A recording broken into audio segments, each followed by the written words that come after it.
Pas visus mūsų ledo ritulininkus, kurie svečiavosi laidoje, aš klausdavau. Tai vat ir jūs paklausiu, kaip jūs interpretuojate šį sakinį, tolika trūsniai grajat hokei. Būtinai pažadėkite man, kad pakviesite mane ir dar būrio lele mergaičių bent vienas rungtynes. Gerai? Labas vakaras, mėly Sport1 žiūrovai. Su jumis sveikinasi pramoginė laida Olele Top. Šį vakarą mūsų studijoje svečiuojasi ledo ritulininkas Šarūnas Kuliešius. Labas vakaras, Šarūnai. Labas vakaras. Kodėl pasirinkote būtent tokią sporto šaką? Dėl to, kad gimiau Elektrėnuose ir Elektrėnuose buvo variantai tik tai dziudo greičiausiai ir iš komandinių ledo ritulys, kadangi krepšinio nebuvo rimtos komandos dar tuo metu, o futbolo labai nelygiai aikštė buvo. Nuo keliarių metukų sportuojate? Nuo 7. Ir kaip taip atsitiko? Ar tai buvo viena iš jūsų svajonių, ar tiesiog būtent pasirinkote šią sporto šaką, nieko apie tai negalvodamas ir nežinodamas? Vaikystėje svajojau būti kosmonautu, bet kai nebuvo kosmodromo šalia, tai čiuožyklos užteko. Svajojate būti kosmonautu, iš kur kilo tokia idėja? Kai yra 4-5 metai žmogui, tai idėjų visokių būna. Gerai, o kaip sekasi jums sportuoti? Kokių pasiekimų turite? Pasiekimas, aš manau, Lietuvoje yra sportuoti iki 33 metų. Ir kaip dabar laikosi ledo ritulys šiuo metu Lietuvoje? Kokia padėtis? Kyla. Daug vaikų komandų, daug suaugusių komandų. Jos dar galbūt su vaikais dirbama gan profesionaliai, su suaugusių yra daugiau kaip mėgėjų komandos, bet didėjant masiškumui neabejotinai, manau, rezultatas to bus ir tai, kad atsiras daugiau profesionalių komandų. Ar daug jaunų vaikučių ateina pas jūs į treniruotes dabar šiuo metu?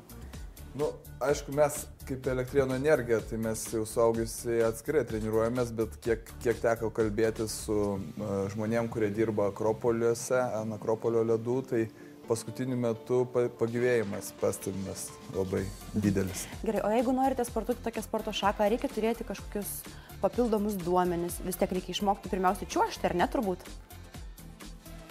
Tie papildomi duomenys, aš nežinau, svarbiausia, man atrodo, yra noras, o visa kita galima atkakliu darbu. Aišku, reikia nebijoti sunkumų, bet aš manau, kad visi supranta, jeigu nori pasiekti kažką, reikia daug dirbti. Žinau, kad jūs esate vienos iš ledo ritulių komandos įkūrėjas, ar ne? Taip, mes prieš keletą metų su Martynu Šliku įkūrėme Hockey Punks klubą. Kaip kilo ši mintis? Sunku pasakyti, iš tikrųjų, galbūt viskas prasidėjo nuo Karštis ant ledo laidos, kurią mes kartu sugalvojome ir, kiek pamenu, buvo berods 10 laidų. Ir po to pastebėjom, kad tie žmonės, kuriuos kvietėm, ten Svaras, Mamanė, jie kažkaip labai užsikabino ir mes pamanėm, kodėlgi nepabandžius Vilniuje įkurti klubo. Ir būtent Svaras labai daug prisidėjo prie to populiarinimo, nes pastatė man ledo, jisai pirmą dieną jisai laikėsi tik už bortų, vadinasi, kur aplinkui ledą. Ir jis mums prižadėjo, kad po pusės metų jisai gerai čiuoš.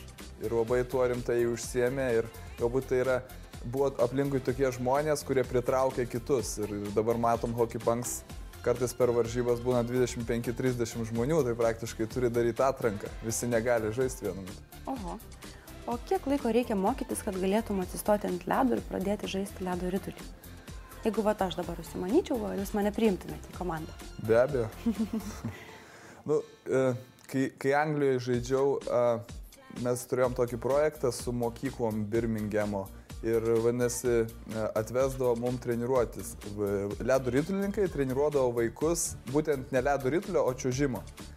Tai per tą pusmetį aš pastebėjau, kad čia kaip kam duota, nes būdavo vaikai ateidavo antrą treniruotę, jiem jau duok ledo ritulio lazdą, ritulį, jiem nebeįdomu čiuožinėti. O kiti būdavo, kad ten jos mokai, sakysim, 10 treniruočių ir jis vis tiek kaip maišas, tik paleidi ir jisai griūna ant ledo. Įkūrėte ledo ritulio klubą Hockey Punks. Vis tiek jūs turbūt tai kūrėte su labai dideliu entuziazmu, ar ne? O kaip dabar, ar tas entuziazmas vis dar yra, ar jis truputėlį nusileido žemyn? Man atrodo, kad mes ledo ritulininkai tai jau įaugęs pas mus entuziazmas į kraują, nes pastoviai reikia ieškoti lėšų ir verstis per galvą, bet Aš taip manau, kad mums pavyko su žmonėm, kuriuos mes pritraukiam į klubą ir praktiškai aš jau mažai ko be prisidedu šiuo metu, bet tie žmonės, kurie čiuožia, jie patys yra labai entuziastingi. Dalis jų yra kažką pasiekę ten, kaip sakysim, muzikos žvaigždės ar didžėjai geri. Ar tai yra privalumas, kad patekti į jūsų tą būtent sporto klubą, galima tai pasakyti? Būti žvaigždė? Ne, nereikia, bet reikia būti, aš manau, aktyvių žmogum, reikia būti kažkuo. Visi jūsų komandos nariai kažkaip tai prisideda prie būtent klubo vystymosi, ne, plėtros? Taip, pagal galimybės visi kažką daro ir mes, manau, kad visi atranda patys kalbėdami tuos taškus, kur galėtų padėti ir klubui tapti žymesniam, vystytis ir galų gale nežinai, gal po kelių metų tai bus profesionalis klubas, o kita dalis bus šou klubas, ko mes praktiškai dabar gal ir esam daugiau. Kaip sekasi ieškoti rėmėjų Lietuvoje? Ar jie palankiai jų žiūri, reaguoja? Rėmėjai iš tikrųjų, tie žmonės, su kuriais šnekėtasi, jie gan palankiai žiūri į tos rėmimo dalykus. Kitas dalykas, kad Lietuvoje galbūt nėra tokia palanki įstatyminė bazė būti rėmėjams. Tai manau, kad mes daugmaž esam tokiam pat lygyje kaip ir daugelis kitų, gal išskyrus krepšinio kelis klubus. Šarūnai, ar negaila, kad valstybėje yra tokia padėtis, jog beveik visi pinigai, kurie gali būti išdalinti sportui, yra skiriami krepšiniui? Visi žinom, kad be pinigų kažką pasiekti labai sunku. Aišku, galbūt Lietuvai yra sunku stipriai remti kelias komandinės sporto šakas, nes komandą išlaikyti yra žymiai daugiau kainuoja turbūt negu pavienius, sakysim, ar lengvaatlečius, ar dar kažką. Bet ko mes, manau, norėtume, kad būtų palankesnės sąlygos to rėmimo, tai, manau, tie sporto entuziastai, jie patys susirastų, susidarytų savo tas sąlygas. Mes nenorim, kad mums duotų. Tiesiog susidarykit sąlygas, mes patys pasiimsim. Galbūt kažkokios lengvatinės galimybės statyti tas arenas ar kažką tai. Ar nekilo kažkada tokių minčių įkurti sporto klubą galbūt už Lietuvos ribų? Nežinau, man Lietuvoje gal labiausiai patinka, iš kur kiek žaidžiau, kokiose šalyse, galbūt Anglijoje dar jaučiausi gan gerai. Skandinavijoje neįpač patiko, nežinau. Kodėl, kaip rėmė Skandinaviją jūs? Žmonės normalūs, bet tas jų mentalitetas, jie, sakysim, vakare, ten 4-5 valandą jie užsidaro ir, kaip sakyt, viskas uždaryta, gal man neįprasta, galbūt čia yra labai gerai turtingos šalies pavyzdys, kai nuo 4-5 niekas nedirba, bet man šiek tiek liūdnoka buvo. Šarūnai, faktiškai, jeigu gimė Elektrėnuose, tai 80%, kad žaisi ledo ritulį, tai tiesa? Jeigu esi judrus, tai aš manau, kad labai didelė tikimybė, nes tie judrus vaikai beveik visi praeina per tą ir beveik visi žino, kas tai yra, bandė treniruotis ir visa kita. Bet dabar galbūt yra daugiau tų atsiradę sporto šakų, kur kažkokios rimtesnės treniruotės vyksta. Šarūnai, galbūt žinai bent vieną ledo ritulininką Lietuvos žymų, kuris jau galėtų žaisti NHL? Aš žinau labai daug, kurie norėtų. Kiek žinau, yra keletas dabar sportuojančių ledo ritulininkų, kurių yra ar protėviai, ar seneliai lietuviai. Bet iš naujos kartos, tai manau, kad po kokių, nežinau, gal 10 metų, gal anksčiau. Dėl to, kad dabar labai rimtai dirbama su vaikais ir iš jų tikiu, kad gali kažkas išaugti. Bet iš dabar žaidžiančių negaliu pasakyti. Žinau, kad visi nori, bet. Šarūnai, ką reikėtų daryti, kad sportininkas galėtų patekti į NHL? Koks yra tas sportininko kelias sėkmės šlovės link?